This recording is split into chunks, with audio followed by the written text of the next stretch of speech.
तो अब मालदीव में फूड प्रोडक्ट को लेकर पैनिक की सीरीज स्टार्ट हो चुकी है। लोग सुपरमार्केट में जा रहे हैं, मसालों और ब्रेड का बैग जहां भी उनको मिल रहा है जल्दी जल्दी परचेज कर रहे हैं और स्टॉक कर रहे हैं। उनको पता है कि दुनिया के सबसे बड़े मसालों और ब्रेड के एक्सपोर्ट यानी भारत ने मालदीव के लिए ये प्रोडक्ट बैन कर दिए हैं। तो इसका मतलब ये है कि मालदीव में आने वाले समय में मसालों और ब्रेड के दाम बढ़ने वाले हैं। मसालों और ब्रेड की कमी भी होने वाली है, तो इसलिए मसालों की होल्डिंग शुरू हो चुकी है। मालदीव में सब जगह लोग मसालों और ब्रेड खरीदने के लिए मारे फिर रहे हैं। आप में से कई लोगों ने ऐसे आर्टिकल देखे होंगे जहां पर यह लिखा है कि इंडिया ने मसालों और ब्रेड को बैन किया है। अब ये सुनकर लगता है मालदीव के होश ठिकाने आने वाले हैं, क्योंकि दुनिया में इंडिया से बड़ा मसालों का एक्सपोर्टर कोई नहीं है। इंडिया के सामने कोई भी देश खड़ा नहीं होता। और इंटरेस्टिंग बात यह है कि पिछले कुछ सालों में तो हमने यह भी देखा कि जब चाइना में मसालों की इतनी कमी हो गई थी कि इन लोगों को भी इंडिया के मसाले परचेज करने पड़े थे। चाहे जापान हो, साउथ कोरिया या आसियान ग्रुप के देश, यहाँ पे इंडियन मसालों की डिमांड बढ़ रही है। ज़्यादातर जो ये आसियान देश मसाले उगाते हैं, इनके यहाँ मसाले काफ़ी कम मात्रा में होते हैं। इनके कम्पिटिटिव इंडियन मसाले एक बहुत ही अलग और यूनिक फ्लेवर ऑफर करते हैं। तो इंडियन मसालों की डिमांड पूरे वर्ल्ड में है। मोइज़ू सरकार ने तो भारत से पंगा ले लिया है, मगर मालदीव के टूरिस्टों और गरीब आदमी का क्या होगा। गरीब आदमी को मसाले बहुत ज़्यादा भारी दामों पर मिल रहे हैं। मालदीव में बहुत ज़्यादा फूड कमी की मार पड़ने वाली है। वर्ल्ड फूड प्रोग्राम के हिसाब से मालदीव के लिए बड़ी प्रॉब्लम होने वाली है। अब मालदीव को खाने के लिए बहुत सारा खर्च करना पड़ेगा। इनकी अकड़ अब इंडिया के सामने ज़्यादा टिकने वाली नहीं है। पूरी रिपोर्ट क्या है इस वीडियो में समझते हैं। भारत के द्वारा मालदीव के खिलाफ लिए गए इस एक्शन के लिए वीडियो को एक लाइक करके चैनल को सब्सक्राइब ज़रूर करें। भारत के इस फैसले से मालदीव में हड़कंप मच गया है।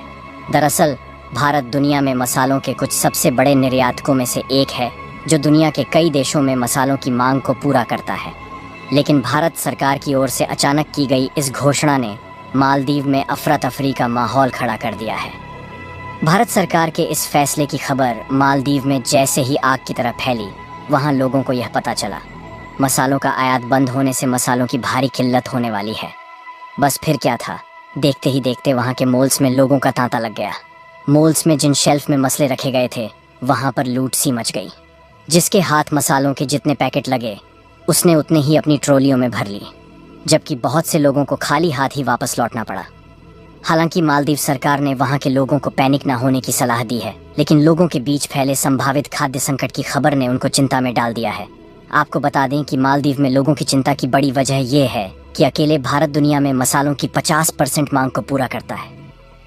इतनी बड़ी मात्रा में मसालों का निर्यातक होने के नाते भारत दुनिया में लगभग 140 देशों की मांग को पूरा करता है। भारत मालदीव की बजाय रूस को एक बड़ी मात्रा में मसालों का एक्सपोर्ट करने वाला है, क्योंकि भारत और रूस के रिलेशंस पहले से ही काफ़ी अच्छे हैं।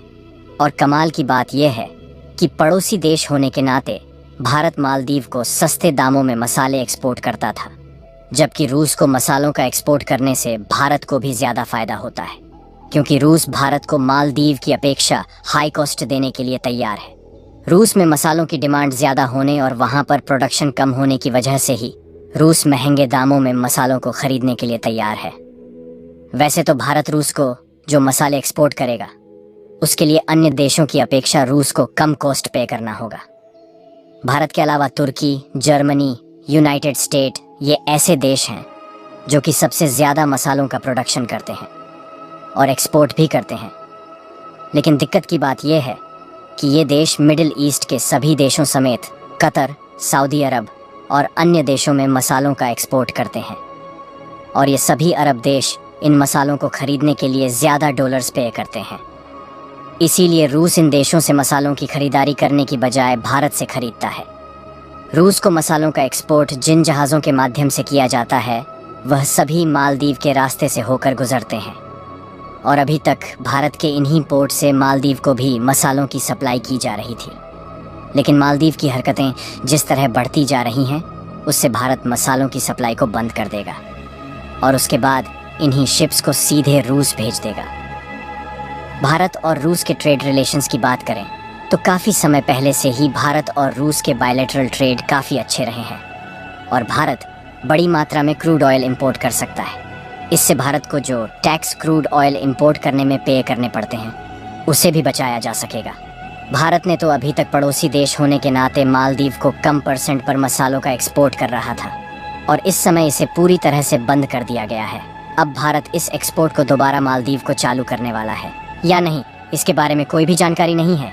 लेकिन चाहे कुछ भी हो जाए, अगर भारत मालदीव को मसालों का एक्सपोर्ट चालू भी करता है तो उसे बढ़ी हुई कीमत पर एक्सपोर्ट करेगा। मालदीव में जाने वाले टूरिस्ट फास्ट फूड या प्रोसेस्ड फूड के शौकीन होते हैं, जिसको मसालों के बिना बनाना संभव नहीं है। मालदीव में फास्ट फूड स्टॉल की चेन और रेस्टोरेंट भारत के बिना चलाना संभव नहीं है।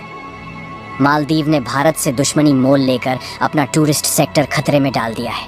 अभी तक तो इसका इम्पैक्ट दिखाई नहीं दे रहा था, लेकिन जैसे जैसे बात आगे बढ़ती गई, भारत ने कुछ ऐसे कदम उठाए हैं जिससे मालदीव में टूरिस्टों को अपना पसंदीदा खाना नहीं मिलने वाला। क्योंकि मालदीव फूड इंपोर्ट के लिए केवल भारत पर ही निर्भर है, उसके पास दूसरा कोई ऑप्शन नहीं है। लेकिन अब भारत की तरफ से मालदीव को मसालों एक्सपोर्ट रोक दिया गया है, यानी कि कुल मिलाकर जो सबसे ज़्यादा मालदीव में खाया जाने वाला फूड है वह नहीं मिलने वाला। आपको बता दें कि इसके लिए मालदीव चाहकर भी चीन से मसलों का इंपोर्ट नहीं कर सकता। इसका सबसे बड़ा कारण यह है कि चीन में भी मसलों की कमी बनी रहती है। एक तरफ जहां मालदीव और चीन आपस में मिलकर भारत की टांग खींचने में लगे हुए हैं, वहीं दूसरी तरफ भारत कुछ ऐसे प्रोजेक्ट पर काम कर रहा है जिससे चीन की इकोनॉमी भी जल्द ही पीछे हटने वाली है और इसमें सबसे ज़्यादा नुकसान मालदीव को होने वाला है। क्योंकि भारत के प्रधानमंत्री नरेंद्र मोदी ने किसी अन्य कंट्री की बजाय भारत में ही 1 करोड़ घरों की छत पर सोलर पैनल्स लगाने की बात कही है। इससे मालदीव को इसलिए नुकसान होने वाला है क्योंकि भारत की कुछ कंपनियां मालदीव में सोलर पार्क सेटअप करने वाली थी, लेकिन अब मालदीव में सोलर पार्क सेटअप करने की बजाय इस प्रोजेक्ट पर भारत में खुद इन्वेस्ट किया जा रहा है। दरअसल भारत के अयोध्या में राम मंदिर की सफलतापूर्वक प्राण प्रतिष्ठा के बाद भारत सरकार ने सूर्योदय योजना का अनाउंसमेंट कर दिया है। इस प्रोजेक्ट का मुख्य मकसद पोल्यूशन को कम करने के साथ साथ इलेक्ट्रिसिटी कंजप्शन के लिए उपयुक्त मात्रा में इलेक्ट्रिसिटी जनरेट करना है। यही नहीं, इसके अलावा इस प्रोजेक्ट की केबल सिंगापुर तक बिछाई जानी है, जिससे अन्य देशों को भी इलेक्ट्रिसिटी एक्सपोर्ट करके प्रॉफिट कमाया जा सके। भारत के 1 करोड़ घरों की छत पर सोलर पैनल्स लगाने के बाद एक बड़ी मात्रा में इलेक्ट्रिसिटी प्रोड्यूस होगी और इस तरह की रिन्यूएबल एनर्जी का यूज करके पोल्यूशन को कम किया जा सकेगा। चीन की गोदी में बैठा मालदीव अपने आप को बहुत सुरक्षित मान रहा है, लेकिन अभी भी शायद मालदीव को इस बात का अंदाजा नहीं है कि भारत की इकोनॉमी जल्द ही चीन की इकोनॉमी को बीट करने वाली है। क्योंकि भारत ने जिस तेजी के साथ रिन्यूएबल एनर्जी पर वर्क करना शुरू किया है, उससे यूएई, यूनाइटेड स्टेट और कनाडा जैसे देश, जो कि पहले चीन को अपने प्रोजेक्ट सौंप रहे थे, लेकिन अब उन्होंने इस प्रोजेक्ट को भारत की कंपनियों को देना शुरू कर दिया है। ऐसा इसलिए क्योंकि भारत की कंपनियां क्वालिटी के साथ किसी प्रकार की कॉम्प्रोमाइज़ नहीं करती और इस समय जिस तेज़ी के साथ भारत की इकोनॉमी आगे बढ़ रही है, उससे चीन जैसे बड़े बड़े देश जल्द ही पीछे हटने वाले हैं। साथ ही मालदीव को चीन से हाथ मिलाने का अंजाम भी जल्द ही पता चल जाएगा।